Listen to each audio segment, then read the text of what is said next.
요한일서 3장. 하나님 아버지께서 우리에게 베푸신 사랑이 얼마나 큰지 한번 생각해 보십시오. 그 큰 사랑으로 우리는 하나님의 자녀가 되었습니다. 그러나 세상이 우리를 몰라보는 것은 그들이 아버지를 알지 못하기 때문입니다. 사랑하는 여러분, 이제 우리는 하나님의 자녀입니다. 장차 우리가 어떻게 될지는 아직 모르지만 예수님이 나타나시면 우리도 그분처럼 되어 그분의 참 모습을 보게 될 것입니다. 그리스도 안에서 이런 희망을 가진 사람은 누구나 예수님처럼 자신을 깨끗이 지켜야 합니다. 죄를 짓는 사람은 누구나 하나님의 법을 어기는 것이며 법을 어기는 그것이 곧 죄가 됩니다. 여러분도 알고 있는 대로 예수님은 죄를 없애려고 세상에 오셨으며 그분에게는 죄가 전혀 없습니다. 그분 안에서 사는 사람은 죄를 짓지 않습니다. 계속 죄를 짓는 사람은 그분을 보지도 못하였고 그분을 알지도 못한 것입니다. 자녀들이여, 여러분은 아무에게도 속지 마십시오. 의로운 일을 하는 사람은 예수님처럼 의로운 사람입니다. 그러나 죄를 짓는 사람은 마귀에게 속해 있습니다. 마귀는 처음부터 죄를 지었기 때문입니다.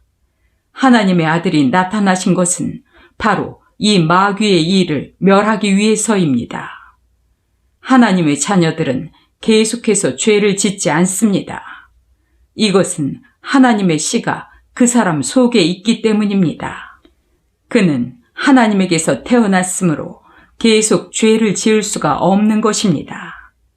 이것으로 하나님의 자녀들과 마귀의 자녀들이 분명하게 구별됩니다. 의로운 일을 하지 않는 사람이나 형제를 사랑하지 않는 사람은 하나님의 자녀가 아닙니다. 여러분이 처음부터 들은 말씀은 우리가 서로 사랑해야 한다는 것입니다. 여러분은 가인과 같이 되지 마십시오. 그는 마귀에게 속하여 동생을 죽였습니다. 그가 왜 동생을 죽였습니까?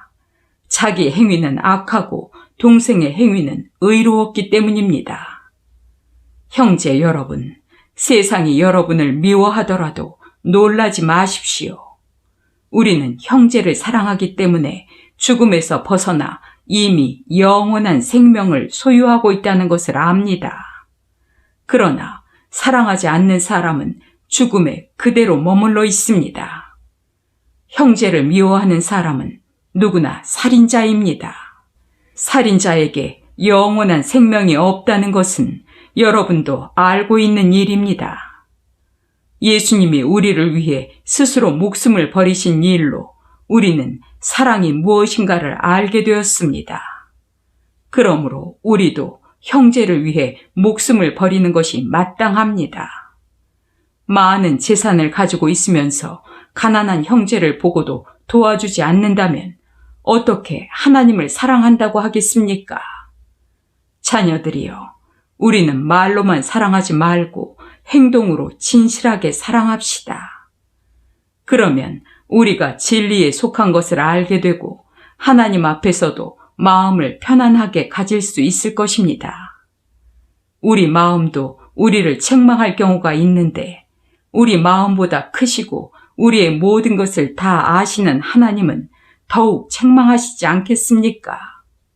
사랑하는 여러분, 우리 양심이 우리를 책망하지 않는다면 우리가 하나님 앞에서 담대하여 무엇을 구하든지 다 받을 것입니다.